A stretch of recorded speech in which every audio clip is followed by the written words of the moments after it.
1915 was the year the war truly changed. The illusions of 1914 were dead. Now came poison gas, failed invasions, and the global escalation of what would become the bloodiest conflict the world had ever seen.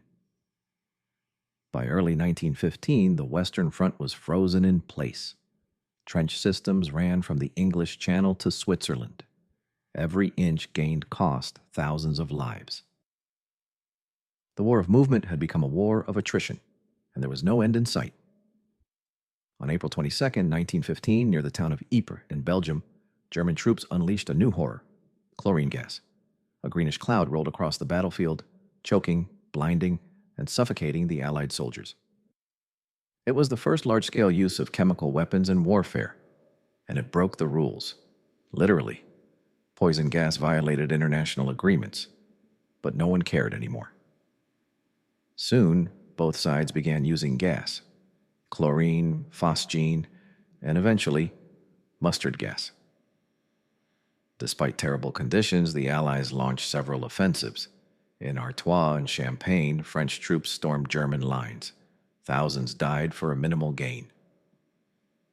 The same story repeated across the front: massive bombardments, charges into machine gun fire, and endless mud. The generals still believed in breakthrough.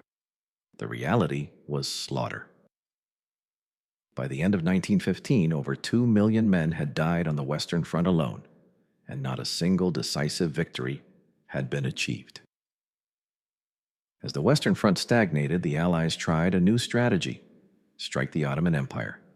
The goal: capture the Dardanelles Strait, seize Constantinople, and knock the Ottomans out of the war. In April 1915, British, French, Australian, and New Zealand troops landed on the Gallipoli Peninsula. But they met fierce resistance from the Ottoman army, led by a young officer named Mustafa Kemal. The terrain was brutal. Supplies were limited. Disease ran rampant. After months of fighting, over 250,000 Allied troops were killed or wounded, and the campaign failed. Gallipoli became a symbol of wasted lives and imperial arrogance. For Turkey, it was a moment of national pride. For the Allies, humiliation. On the Eastern Front, Russia suffered defeat after defeat. German forces pushed them back in Poland. Austria, after early setbacks, began to regain ground. But in the Caucasus, the Ottomans blamed their losses on the local Armenian population. What followed was genocide. Between 1915 and 1917, over 1 million Armenians were deported, starved, or massacred. Entire villages were erased. It was one of the 20th century's first genocides, and the world looked away. Italy had originally been allied with Germany and Austria-Hungary, but it stayed neutral in 1914, and in 1915 it switched sides.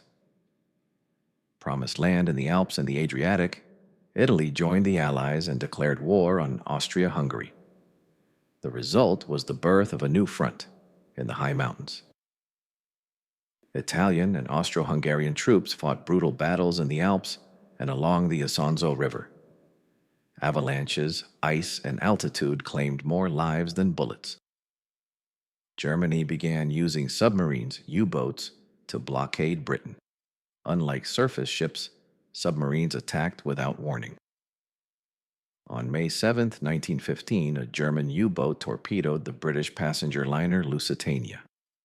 Nearly 1,200 civilians died, including 128 Americans. The world was outraged. Germany claimed the ship carried weapons. Britain denied it. The truth was murky, but the damage was done. The sinking of the Lusitania didn't bring America into the war, yet, but it planted the seed. The war truly spanned the globe. British Indian forces fought in Mesopotamia against the Ottomans. French colonial troops fought in Europe and Africa. Japan seized German ports in China. African troops fought and died for empires they barely understood. In Egypt and Arabia, a storm was brewing.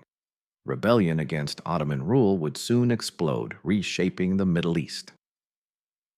By the end of 1915, the war had consumed nations, continents, and millions of lives.